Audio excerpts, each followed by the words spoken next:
Sorry, memory issue. In Severance, the same thing goes on. You have a character that's at the workplace that tries to manipulate the other character, which is at home, but they don't know one another. The character that was manipulating Brando's son, Christian, to kill Dat, the sister of Christian, and the wife of Dat, he did not know that person. So when he was before the courts, it was just flowing out of him because he knew he had did it. Meaning Brando knew he did it. It was like a confession of crying, tears all over the place, because he knew he was behind the murder of Dat. He set that up. In Severance, those things are happening with all the characters. So if JFK actually was, and we're talking about the president JFK that was killed by Lee Harvey Oswald, if JFK actually was a spy for Japan, that meant certain death for JFK. Now, it would have been very hard. Now, JFK did go to Japan, but it'd be very, very hard. It'd be very, very difficult to prove, because all the paperwork would have been destroyed, and JFK and his team would have made sure it was destroyed. It wasn't like JFK really wanted to take down the country, but he wanted to work with Japan to figure out what they can do to appease, to find atonement for that destruction. That's treason. You cannot help another country exact their vengeance. Thus, JFK probably ordered the execution of Lee Harvey Oswald and J.D. Tippit and Jack Ruby. They were supposed to fall first. And when Lee Harvey Oswald knew that this was going on, he took out the king and went rogue. All the other players didn't know what to do. So Ruby continued to be a soldier and took out Lee Harvey Oswald. J.D. Tippit continued to be a soldier and fell, taking him out. And Lee Harvey Oswald took out J.D. Tippit. It was the officer that got executed. This is not hard to believe.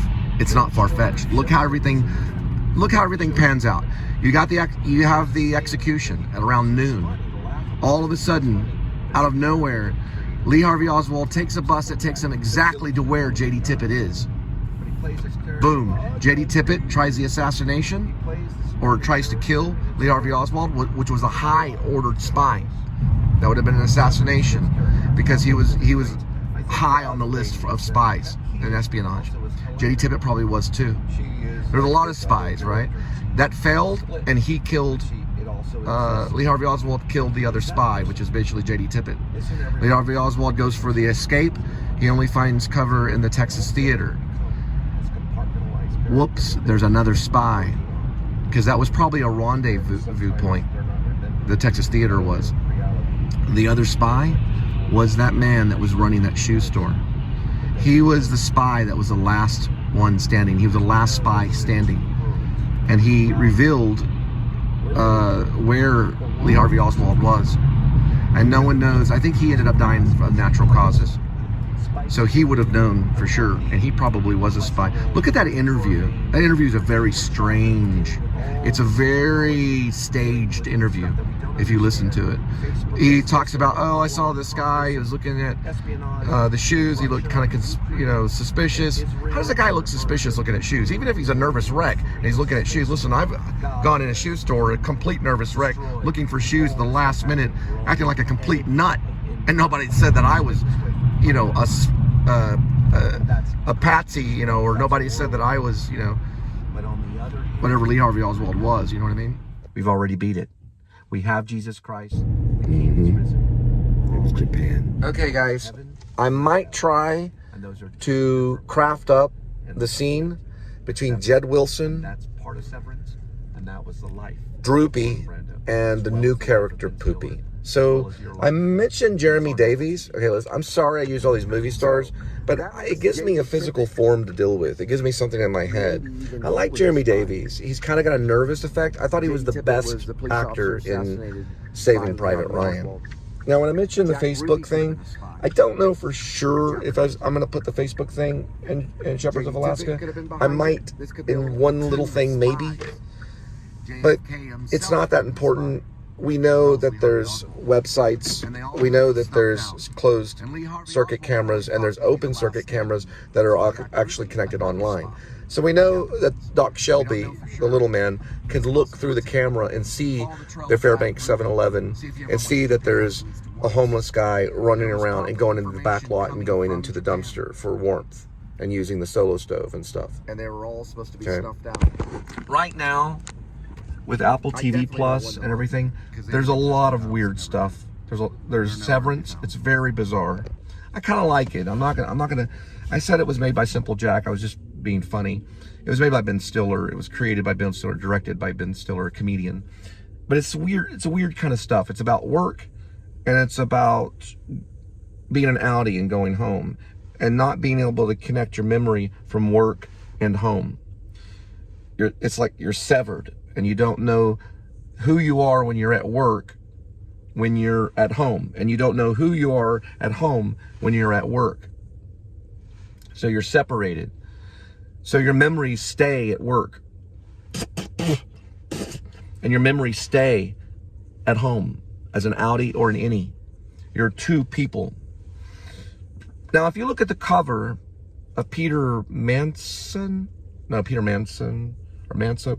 he wrote the biography of Marlon Brando. And in the cover, it's split. There's two Marlon Brandos on the cover. There's Marlon Brando, the actor, and there's Marlon Brando, the man. They're two different people. Marlon Brando was like split. It's a cool looking cover for biography. I'll show it to you. Peter Manso, I think. It's about this big. It's a Bible about Marlon Brando. And I got the idea of, like, maybe Marlon Brando had a B personality and was two different people. Like this nice guy, he liked these Native Americans. Then he was this crazy guy that tells his own son to bring a gun with him to go talk to his sister, and he ends up killing Dat, who was Cheyenne, Marlon Brando's daughter's lover, or basically husband. Sick, you know. Acting is done in a creative way. It's done with love. It's done with patience, and to make it be done correctly, the way Brando did it, it has to be done with a sense of calmness and relaxation. Murder, even though it was Cheyenne's husband, and it was Christian Brando that did it, and his own father told him to take a gun with him. The reason why, and they've done research, is Marlon Brando did that when he was a young man. He took a gun, and his father was beating up his mother, and he pulled the gun on his father, and he said, "Stop it. Stop beating my mom."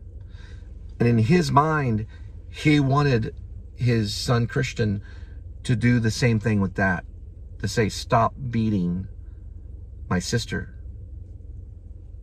But it didn't work that way, right? He killed that. So Brando was brought before trial, and Brando cried and put on this big drama. I mean, it was just like Last Tango in Paris. He just tears and all this stuff about finding the dead body of his daughter's husband. This was all kind of conducted by Brando.